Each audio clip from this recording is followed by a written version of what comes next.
We the living by আইন RAND. ব্যক্তি বনাম রাষ্ট্র, স্বাধীনতার জন্য লড়াই। আপনি কি কখনো ভেবেছেন আপনার জীবনের নিয়ন্ত্রণ আপনি রাখেন নাকি কোনো শক্তি তা কেড়ে নেয়? স্বাধীনতা, প্রেম, আশা যদি রাষ্ট্রের নিয়ন্ত্রণ থাকে তখন কি হয়? এসবই আমরা জানার চেষ্টা করব আজকের বইয়ের গল্পে। আইন র্যান্ডের উই দ্য লিভিং শুধু গল্প নয়, এটি একটি যুদ্ধের গল্প যেখানে মানুষ লড়ছে নিজের ইন্ডিভিজুয়ালিটি এবং স্বাধীনতার জন্য। এই বইয়ে লেখক ইন্ডিভিজুয়াল স্পিরিট এবং কালেকটিভিস্ট অপারেশনের মধ্যে একটি নিবিড় রিলেশন দেখিয়েছেন। ইন্ডিভিজুয়াল স্পিরিট এবং কালেকটিভিস্ট অপারেশন কি? ইন্ডিভিজুয়াল স্পিরিট, যাকে অনেক সময় জীবাত্মা বা ব্যক্তিগত আত্মা বলা হয়, হল মানুষের চেতনা ও চরিত্রের একটি অনন্য সত্তা। এটি প্রতিটি মানুষের ভেতরে থাকা আলাদা এক পরিচয়, যা তাকে অন্যদের থেকে আলাদা করে।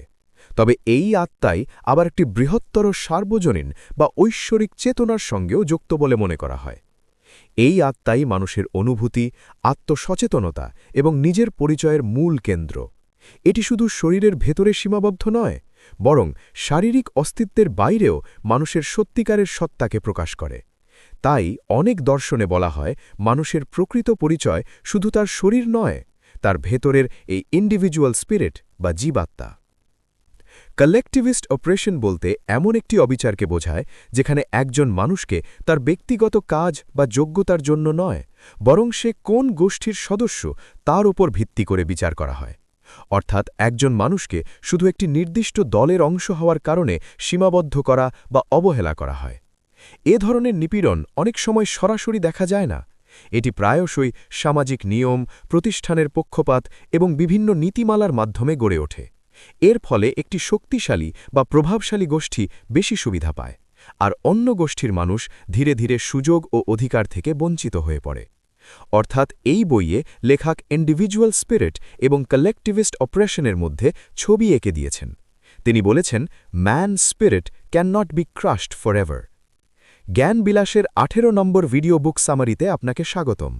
আমাদের উদ্দেশ্য সহজ ও প্রাঞ্জল অর্থ ব্যবহার করে বইয়ের কঠিন বিষয়বস্তুকে সহজবোধ্য করে তোলা।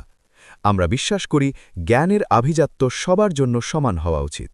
চলুন আল্লাহর নামে শুরু করা যাক। কিরা আর্গিনোভা, ইন্ডিভিজুয়ালিটি এমবডিড। কিরা আর্গিনোভা একজন শক্তিশালী ও স্মরণীয় চরিত্র। তিনি এমন একজন মানুষ যিনি নিজের স্বাধীনতা, স্বপ্ন এবং ব্যক্তিত্বকে সবচেয়ে বেশি গুরুত্ব দেন। তিনি সাহসী, আত্মবিশ্বাসী এবং নিজের সিদ্ধান্ত নিজেই নিতে ভালোবাসেন। তার জীবনের পথ অন্য কেউ ঠিক করে দেয় না। তিনি নিজেই তার প্রেম, জীবন এবং ভবিষ্যৎ নিয়ে সিদ্ধান্ত নেন। কিন্তু কিরার এই স্বাধীন মনোভাবের সামনে বড় বাধা হয়ে দাঁড়ায় সমাজ এবং রাষ্ট্রের কঠোর নিয়ন্ত্রণ। এমন একটি ব্যবস্থার মধ্যে তাকে বাঁচতে হয় যেখানে মানুষকে নিজের মতো করে ভাবতে বা বাঁচতে দেওয়া হয় না। সবাইকে একই নিয়ম মেনে চলতে বাধ্য করা হয়, সবাইকে একই রকম হতে বলা হয়। এই পরিস্থিতির মধ্যেই কিরার চরিত্র আমাদের একটি বড় সত্য দেখায়। ইন্ডিভিজুয়াল স্পিরিট ভার্সেস কালেকটিভিস্ট সিস্টেম, যেখানে মানুষকে কনফর্মিটিতে বাধ্য করা হয়। অর্থাৎ একদিকে একজন মানুষের নিজের স্বাধীন চিন্তা, স্বপ্ন ও ব্যক্তিত্ব, আর অন্যদিকে এমন একটি সমাজ ব্যবস্থা যেখানে ব্যক্তিগত স্বাধীনতার চেয়ে সমষ্টির নিয়মকে বেশি গুরুত্ব দেওয়া হয়। কিরা আমাদের মনে করিয়ে দেয় সত্যিকারের স্বাধীনতা মানে শুধু বেঁচে থাকা নয়, নিজের মতো করে বাঁচার সাহস রাখা। The state versus individual. এই গল্পে একটি বড় দ্বন্দ্ব দেখা যায়, রাষ্ট্র বনাম ব্যক্তি। লেখক আইন র্যান্ড তার লেখায় দেখিয়েছেন 1920 থেকে 1930 দশকের সোভিয়েত ইউনিয়নের বাস্তবতা। সেই সময় রাষ্ট্র মানুষের জীবনের প্রায় সবকিছুই নিয়ন্ত্রণ করত। চাকরি কোথায় হবে, কে কিভাবে কাজ করবে, এমনকি মানুষের স্বপ্ন, ভালোবাসা এবং ব্যক্তিগত ইচ্ছাও অনেকটাই রাষ্ট্রের নিয়মের ভেতরে আটকে ছিল। ব্যক্তিগত সম্পত্তি, স্বাধীন সিদ্ধান্ত বা নিজের মতো করে বড় কিছু করার আকাঙ্ক্ষা এসবকে সহজভাবে গ্রহণ করা হতো না। ফলে মানুষের ইন্ডিভিজুয়ালিটি বা ব্যক্তিত্ব ধীরে ধীরে চাপা পড়ে যেত। ব্যক্তিগত সুখ, নিজের মতো করে বাঁচার আনন্দ এসব অনেক ক্ষেত্রেই যেন নিষিদ্ধ হয়ে উঠত। এই জায়গাতেই গল্পের মূল টানাপোড়েন তৈরি হয়। একদিকে একজন মানুষ চায় নিজের জীবনের আনন্দ খুঁজে নিতে, নিজের স্বপ্ন পূরণ করতে। অন্যদিকে রাষ্ট্র চায় সম্পূর্ণ আনুগত্য, নিয়ম মেনে চলা এবং প্রয়োজনে ব্যক্তিগত ইচ্ছাকে ত্যাগ করা। এই দ্বন্দ্ব আমাদের ভাবতে বাধ্য করে, মানুষের জীবনে আসলেই কোনটা বেশি গুরুত্বপূর্ণ, ব্যক্তিগত স্বাধীনতা নাকি রাষ্ট্রের প্রতি নিঃস্বার্থ আনুগত্য? Love and freedom. কিরা এবং লিওর গল্প শুধু একটি প্রেমের গল্প নয়, তাদের ভালোবাসা আসলে স্বাধীনতার প্রতীক। এখানে প্রেম মানে শুধু আবেগ নয়, বরং নিজের পছন্দ করার সাহস এবং সেই সিদ্ধান্তের দায়িত্ব নেওয়া। কিরা ও লিও একে অপরকে ভালোবাসার মাধ্যমে দেখায় মানুষের জীবনে চয়েস কতটা গুরুত্বপূর্ণ। যখন কেউ নিজের ইচ্ছায় কাউকে ভালোবাসে, তখন সে নিজের স্বাধীনতাকেও প্রকাশ করে। কিন্তু একটি অপ্রেসিভ সিস্টেম বা দমনমূলক সমাজ ব্যবস্থা এই সম্পর্কগুলোকে ভেঙে দিতে চায়, কারণ স্বাধীনভাবে ভালোবাসা মানেই নিয়মের বিরুদ্ধে দাঁড়ানো। এই কারণেই বলা যায় love equals act of rebellion আর freedom equals radical choice. Sacrifice and tragedy. We the living গল্পে স্যাক্রিফাইস এবং ট্র্যাজেডি খুবই গুরুত্বপূর্ণ একটি বিষয়। লেখক এইন র্যান্ড দেখাতে চেয়েছেন ব্যক্তিগত স্বাধীনতা এবং দমনমূলক ব্যবস্থার মধ্যে যে টানাপোড়েন তা অনেক সময় এড়ানো যায় না। একদিকে কিছু মানুষ আছে যারা নিজের ইন্ডিভিজুয়ালিটি বা ব্যক্তিত্বকে ধরে রাখতে চায়। তারা নিজের বিশ্বাস, স্বপ্ন এবং স্বাধীনতাকে সহজে ছেড়ে দিতে চায় না। অন্যদিকে এমন একটি শক্তিশালী শাসন ব্যবস্থা থাকে যা মানুষের কাছ থেকে সম্পূর্ণ আনুগত্য এবং সমঝোতা আশা করে। এই দ্বন্দ্ব থেকেই জন্ম নেয় ট্র্যাজেডি। যারা নিজের আত্মা বা স্পিরিট অটুট রাখে তারা অনেক কষ্ট ও বাধার মুখোমুখি হয়, তাদের পথ সহজ হয় না। আর যারা সবকিছু মেনে নিয়ে আত্মসমর্পণ করে তারা হয়তো বাইরে থেকে শান্তিতে থাকে, কিন্তু ভেতরে ভেতরে তারা এক ধরনের মরাল ডেথ অনুভব করে, নিজের সত্যিটানের সত্তাকে হারিয়ে ফেলে। এই কারণেই একটি গভীর সত্য বলা হয়, to live fully is to risk everything. Philosophy of objectivism in the story. গল্পটির ভেতরে আমরা এইন র্যান্ডের দর্শনের একটি গুরুত্বপূর্ণ দিক দেখতে পাই, যাকে বলা হয় অবজেক্টিভিজম। তার উপন্যাস উই দ্য লিভিংয়ে এই দর্শনের প্রাথমিক ধারণাগুলো স্পষ্টভাবে ফুটে ওঠে। এই চিন্তার একটি মূল ধারণা হল রিয়ালিটি অবজেক্টিভ, অর্থাৎ বাস্তবতা যেমন আছে ঠিক তেমনই থাকে। মানুষের ইচ্ছা বা মতামত দিয়ে বাস্তবতাকে বদলে দেওয়া যায় না। আরেকটি গুরুত্বপূর্ণ ধারণা হল ইন্ডিভিজুয়াল মাইন্ড বা মানুষের নিজস্ব চিন্তাশক্তি সবচেয়ে মূল্যবান।